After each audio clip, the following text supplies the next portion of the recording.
definition from K5. This is your source. In high definition from K5. This is your source. Are we going to allow it?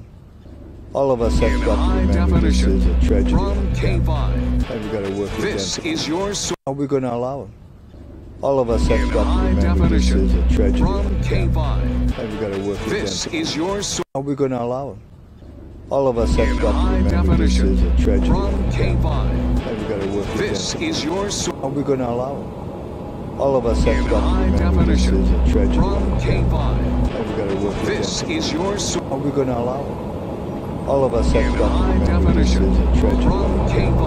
and we got to work with This them. is your source. Are we going to allow it? All of us have In got to high remember this definition is a tragedy from K5. and we got to work with This them. is your source. Are we going to allow it? All of us In have got to high remember this definition is a tragedy from K5. and we got to work with them. This is your source. Are we going to allow it? All of us In have got to high remember this definition is a tragedy from K5. and we got to work with them. This is your source. Are we going to allow it? All of us In have got to high remember this definition is a tragedy from K5. and we got to work with them. This is your source. Are we going to allow it? All of us In have got to high remember this definition is a tragedy from K5. Oh, and we got to work with them. This I'm is gonna your not. source. I'm gonna not stand on the highway then for. All of us have But I'm here. Definition tragedy. from K5. Oh, We got to work with them. This I'm is gonna your not. source. I'm gonna not stand on the highway then for. All of us have But I'm here. Definition tragedy. from K5. Oh, We got to work with them. This I'm is gonna your not. source. I'm gonna not stand on the highway then for. All of us have But I'm here. Definition tragedy. from K5. Oh, We got to work with them. This I'm is gonna your not. source. I'm gonna not stand on the highway then for. All of us have But I'm here. Okay, thanks. From K5. Oh, We got to work with them. This I'm is gonna your not. source. I'm gonna not stand on the highway then for. All of us have But I'm here. Okay, thanks. From K5. Oh, We got to work with them. This I'm is gonna your not. source. I'm gonna not stand on the highway then for. All of us have But I'm here. Okay, thanks. From K5. Oh, In high definition. I'm gonna not. I'm gonna not stand on the highway then for. All of us This have But I'm is here. your source Okay, for thanks. breaking news. Oh, In high definition. I'm gonna not. I'm gonna not stand on the highway then for. All of us This have But I'm is here. your source Okay, for thanks. breaking news. Oh, In high definition. I'm gonna not. I'm gonna not stand on the highway then for. This But I'm is here. your source Okay, for thanks. breaking news. Oh, I'm gonna not. I'm gonna not stand on the highway then for. But I'm here. Okay, thanks. Oh, I'm gonna not. I'm gonna not stand on the highway then for. But I'm here. Okay. Eruptions on the Big Island.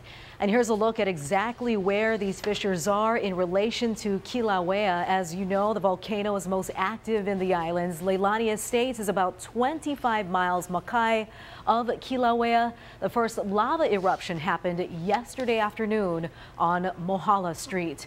And tonight, residents in the Leilani Estates and Lanipuna Gardens area still urged to evacuate immediately. Shelters are slowly starting to fill up at the Pahoa Community Center on Kauhale Street and the Kea'au Community Center on Pili Mua Street. At last check, Mayor Harry Kim said there are a little more than 200 people staying at the shelters, and he will look into allowing residents to return to their homes to get their belongings if it's still possible. Are we going to allow it? All of us have got to remember this is a tragedy on them, and we got to work with them to how we can minimize it as best as possible. Hilo Hawaii Community College, meantime, and several Pahoa schools are closed, and 5 charter schools will also be closed due to the lava threat. Kamehameha Schools Kea'au has canceled all weekend activities.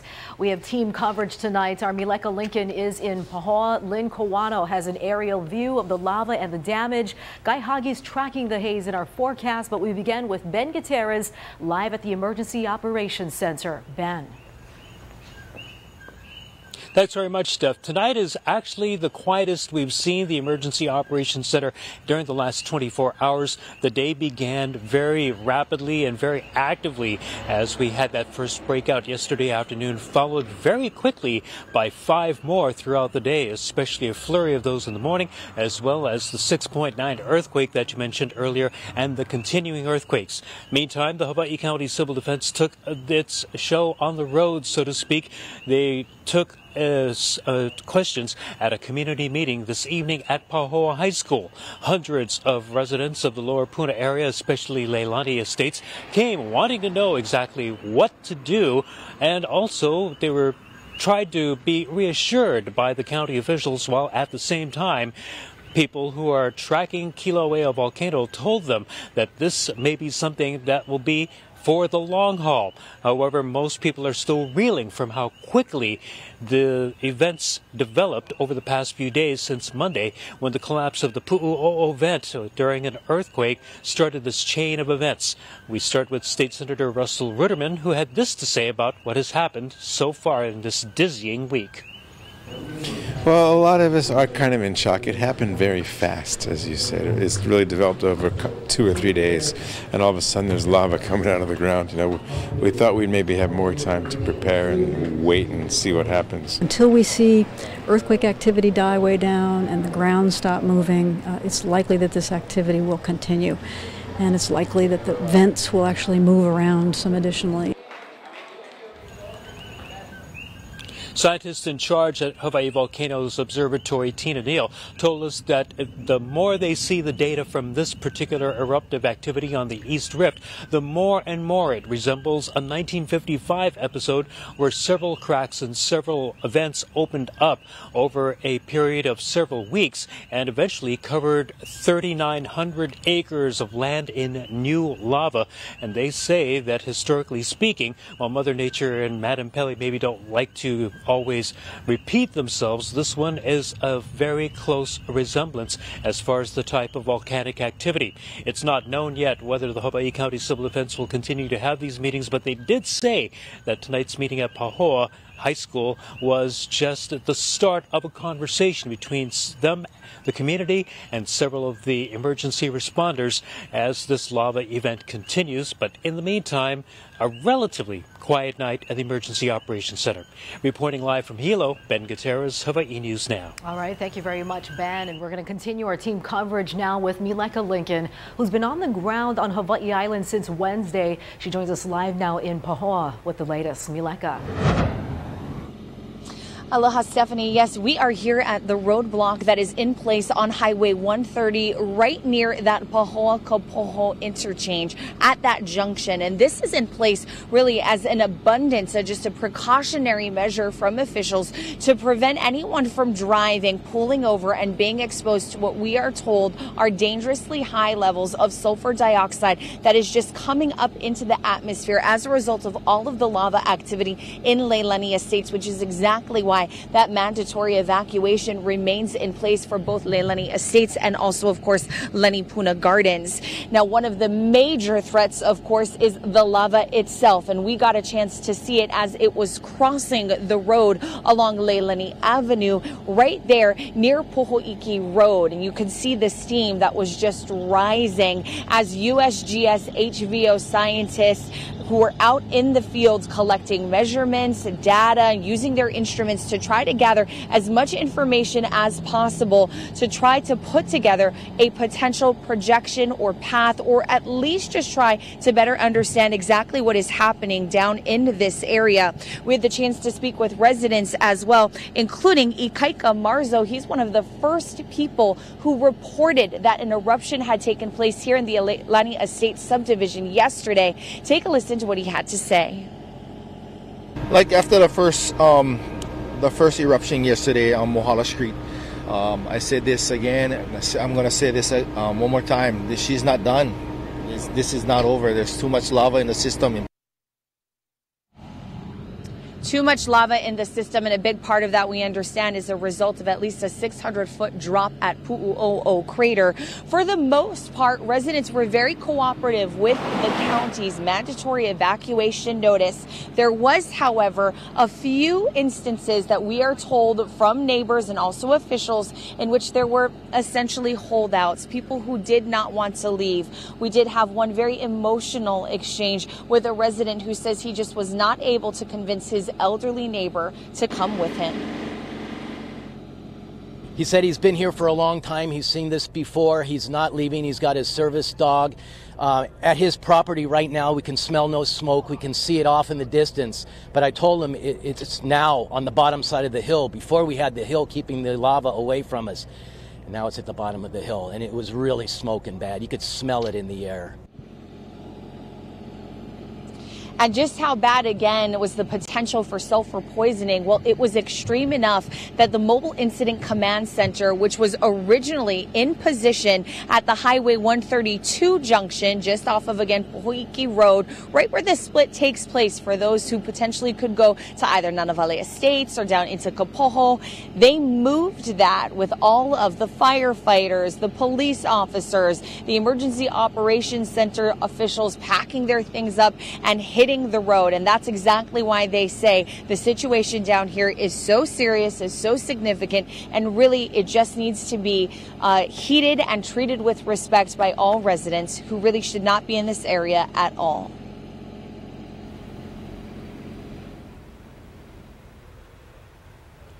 Mileka, we really appreciate your live report. We know you've been up since sunrise giving us the latest information. Thank you very much.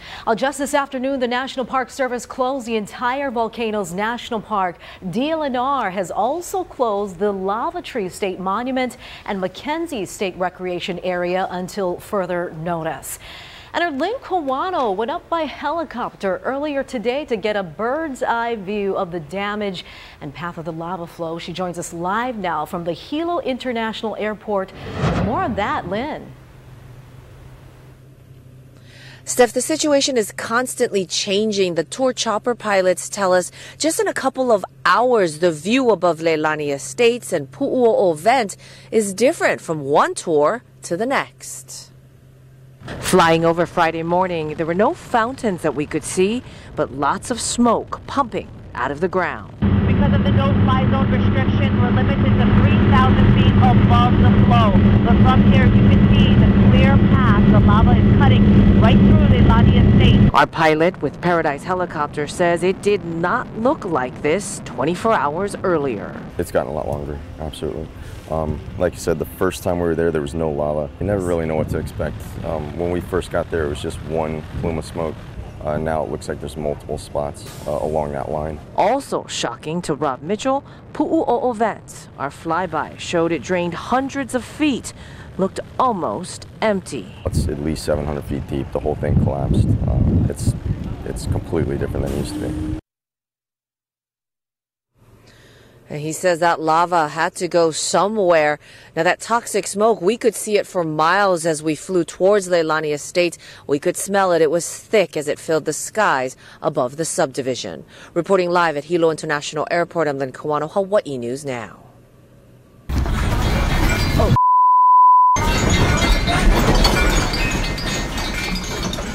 And that's what a 6.9 magnitude earthquake looks like. It struck at 12:33 this afternoon on the south flank of Kilauea. The Pacific Tsunami Warning Center says the quake generated small tsunami waves.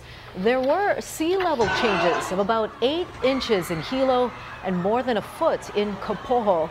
The quake was felt all the way on Oahu. Kristen Hassett was on the east side of the Big Island when she got jolted. And all of a sudden, everything just started shaking. The shelves, all the pictures are falling off the shelves. This was by far the strongest earthquake that I've ever experienced living here in Hilo. So I was definitely very scared, and more scared for my grandma's safety. It's the biggest earthquake on the Big Island, at least as far as I know, since the 1975. We're in the clear for this earthquake in terms of any kind of a tsunami threat, but we're never out of the clear in terms of staying prepared for a future tsunami threat. About 14,000 customers lost power in Kaumana, Hilo, and Puna. At last check, about half had been restored. The quake also triggered about 5 landslides along the Hamakua coast. County crews were working to clear the mess.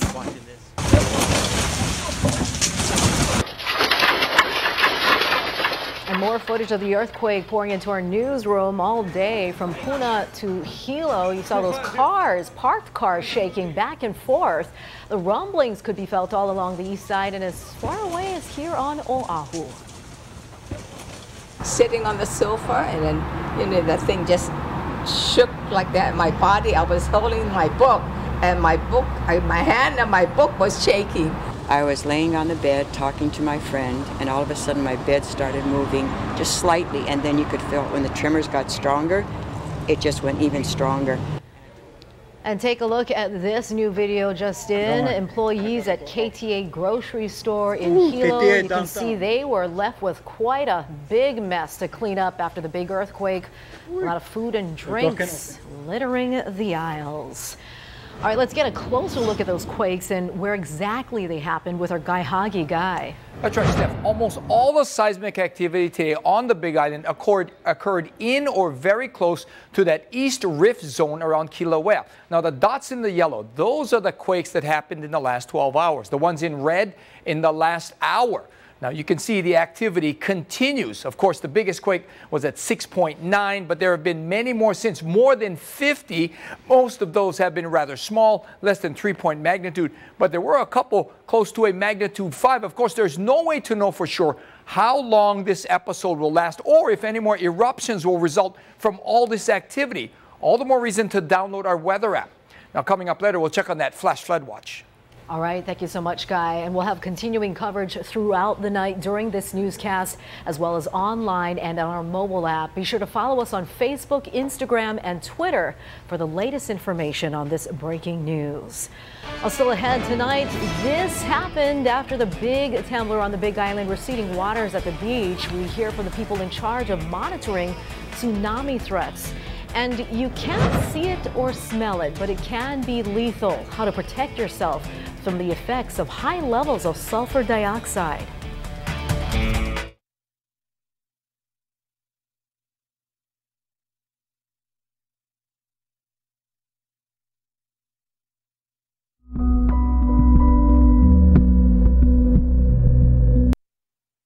Quake like this, the tsunami is actually generated by the flank of the island pushing against the ocean.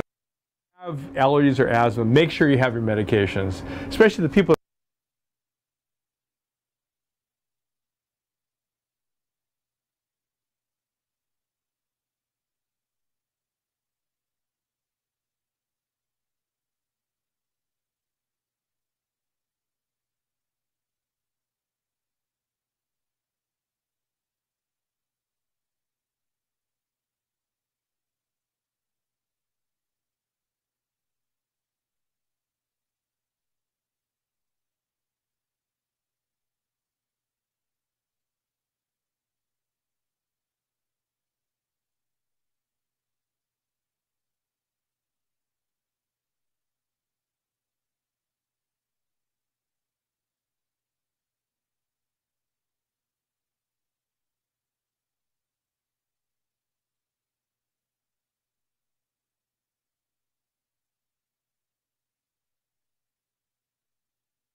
Scientists at the Pacific Tsunami Warning Center say residents shouldn't let their guard down, even though there was no tsunami threat after the 6.9 quake.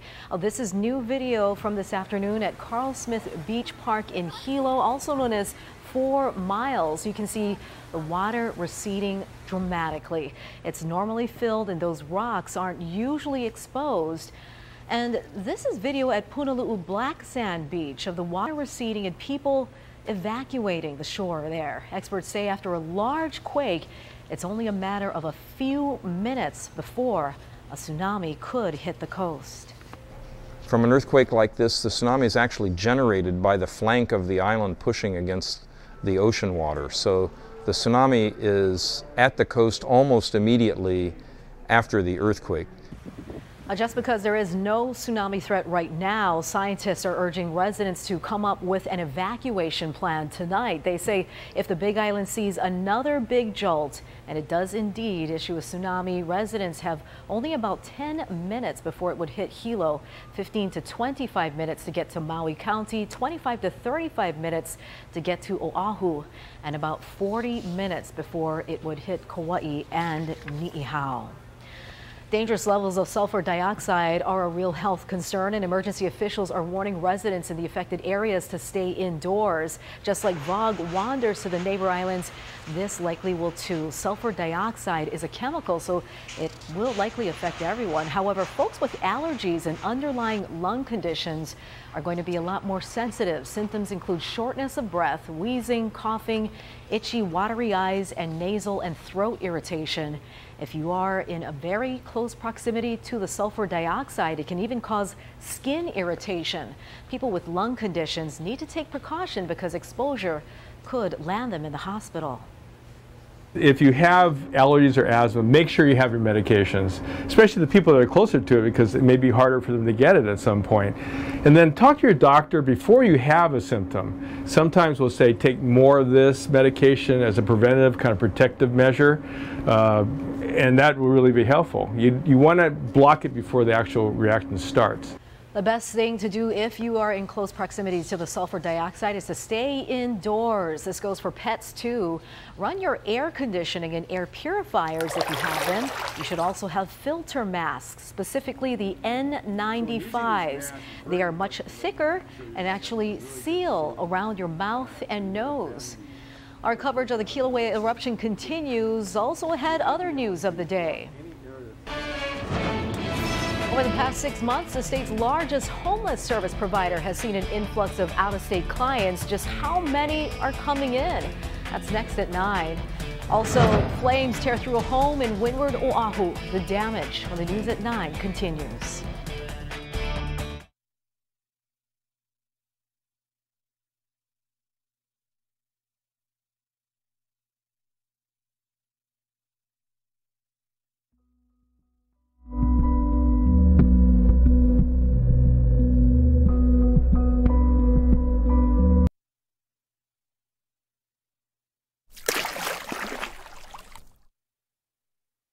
What this really does is it takes away resources from our local population. I still want to get the advantages.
As a result of the eruptions, the U.S. Postal Service is adjusting its delivery services. Residents living in the evacuated areas of Leilani Estates, Lani Puna Gardens, and Poho'iki Road can now pick up their mail at the Pahoa Post Office on Pahoa Village Road.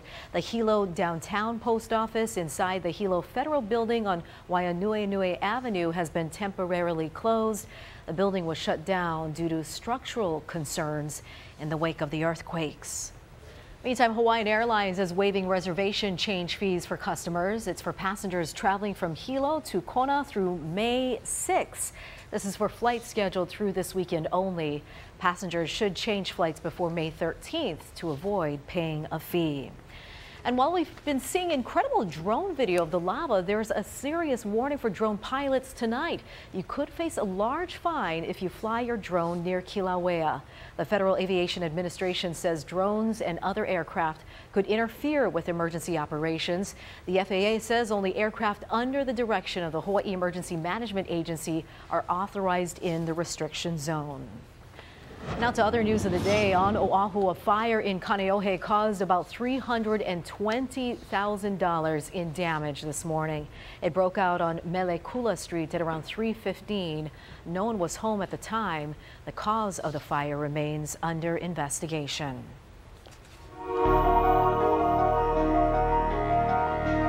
The state's biggest shelter operator is sounding the alarm. For the last month, the Institute for Human Services has reached maximum capacity. They say 1 in every 4 clients who checked into the Institute of Human Services aren't from Hawaii. It says it had an influx of new clients from Canada, Puerto Rico, and countries in the South Pacific. Most of them were from the mainland. What this really does is it takes away resources from our local population. I still want to get the advantages of Medicaid because in Texas you have to have disability in order to get Medicaid. A spokesperson for IHS says while most people are on the wait list, outreach workers are still urging homeless to seek shelter.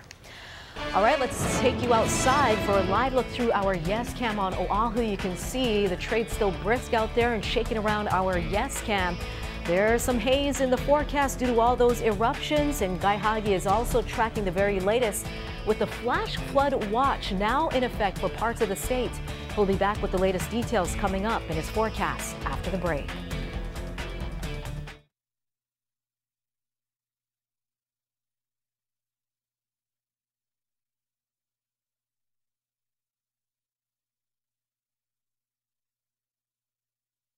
From Hawaii News Now and your team for severe weather, this is your...